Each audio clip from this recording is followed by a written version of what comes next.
This is Lisa from Mobile Tech Review, and this is the Nokia Lumia 800. This is the Windows phone that you probably heard about, and no, it's not the Nokia N9 that we looked at just last week, even though it looks almost identical. Now if we take a look around the phone, you can see it's gorgeously designed. Got the volume controls here, the power. This is your dedicated camera key, which is a requirement for Windows phones. Up top we have these interesting doors, again just like the N9. This one tells you to push in, and if you do, it'll reveal the micro USB port for data transfer, and if you slide this over, it'll pop out the micro SIM carrier. This uses a micro SIM just like the N9 and like the iPhone. And here you've got the 3.5mm headphone jack.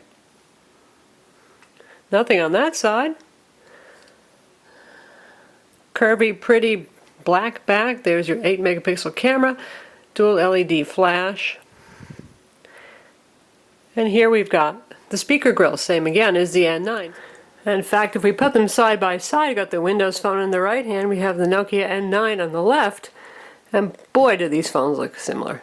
And that's a good thing because Nokia is only making the N9 in limited quantities, and it's such a gorgeous phone we hate to see it go. So it's good to see that it's living on in the Lumia 800. In fact, even the box is much the same. You can see here, here's a unusual shaped box, and it lifts up like so. And then you've got your goodies inside. Printed material.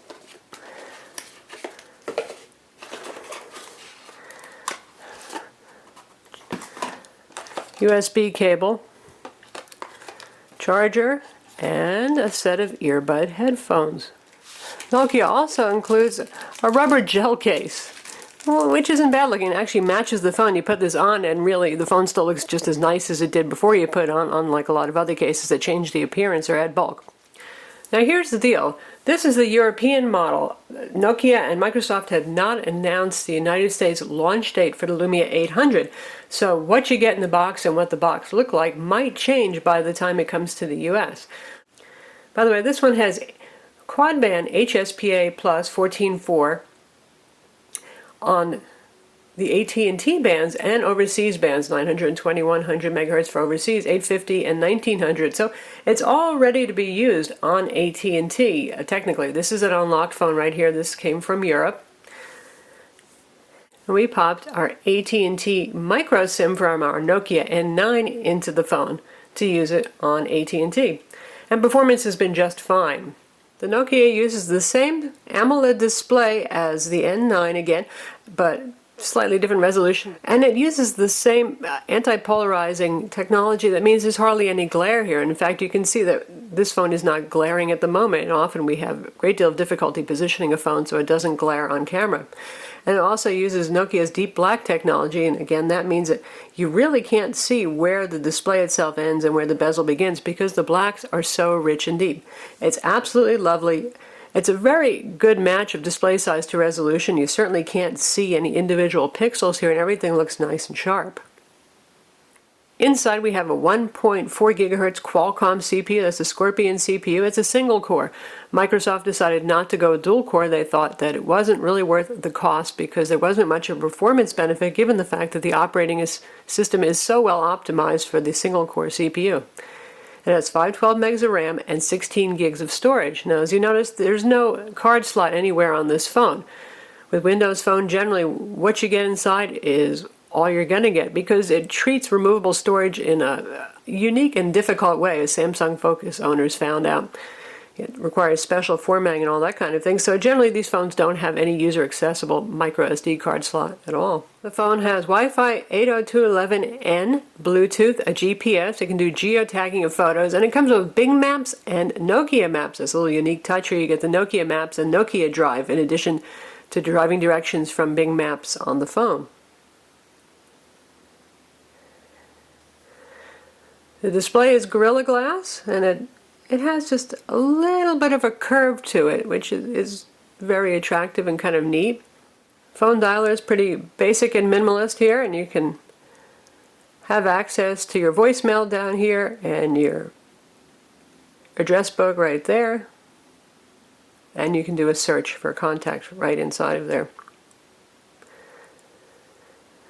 Being that this is a Microsoft product, of course, it comes with Hotmail set up, and when you set up this phone, you do need to have a Windows Live or Hotmail address to set up the phone, so Microsoft can get your social networking, your email going, and so that you can set up an account in case you want to buy apps on the marketplace. Even if you just want the free apps off the marketplace, they do make you set up an account to get them, much like the Android market does, and obviously iOS.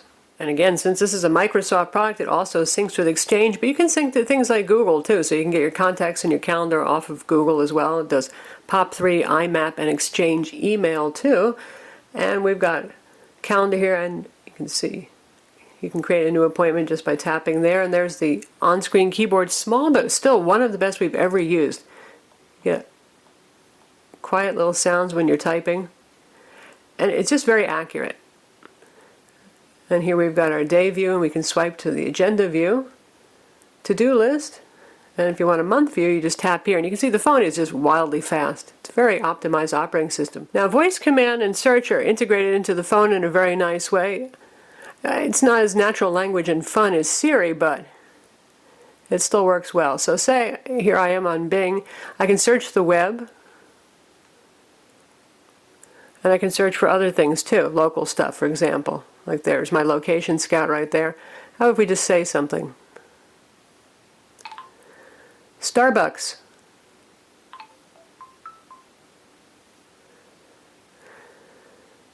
And the first thing it does is find all the Starbucks that are near me.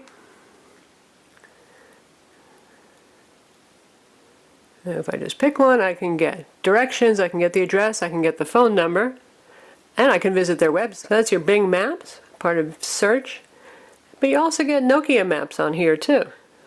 Nokia Maps is still technically in beta, but it works just fine. You've got a button here to tell you where you are right now. You can search for stuff. Say I want to find Guitar Center.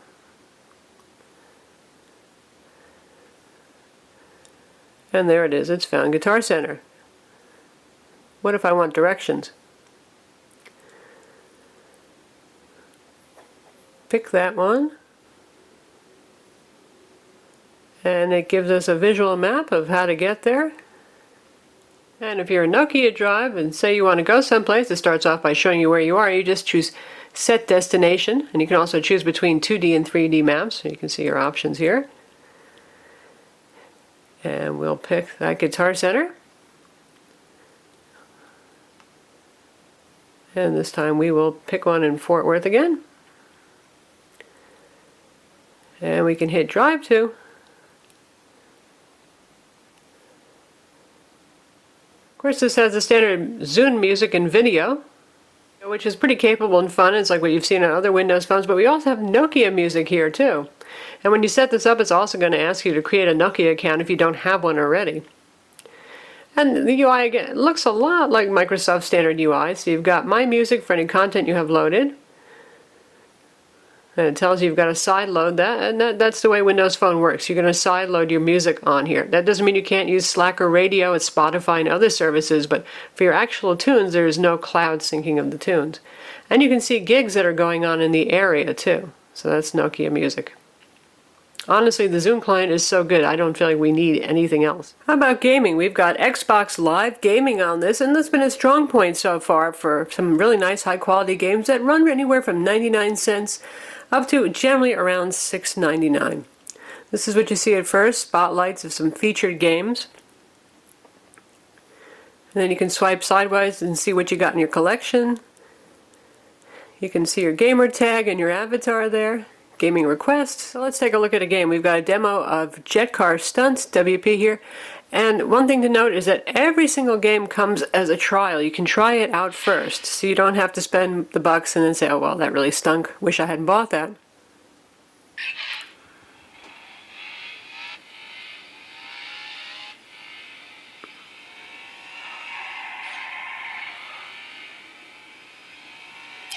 So that plays very well, and great screen, right? Really nice AMOLED colors, very bright. Pretty good speaker for sound effects too. And the selection of games is pretty good. Of course, like I said, we've got Need for Speed, we've got Super Monkey Ball, Doodle Jump, Angry Birds, Sonic the Hedgehog, The Sims 3, Sally's Salon for you casual games type. Quite a few games here to keep you entertained. Now how about the camera? The 8 megapixel shooter takes pretty nice shots and can shoot 720p video at about 30 fps too. And here's the interface that you see, very simple at first. You can tap on settings to go through all the available settings, controlling the flash, which scene you want, beach, backlight, candlelight, that kind of thing.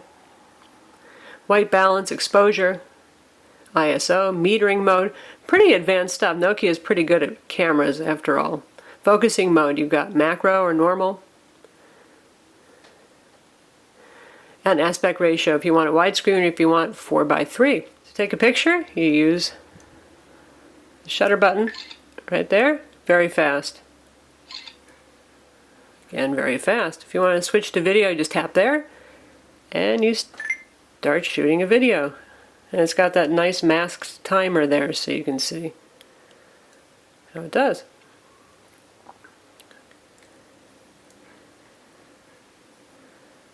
And then you can review it. This is pretty good. Definitely a good solid 8 megapixels, which is a positive point because the first generation of Windows phones, well, they pretty much all had 5 megapixel cameras, and that wasn't really that exciting or inspiring. This is definitely a step up. So that's the Nokia Lumia 800, hopefully coming to the US in not too much longer.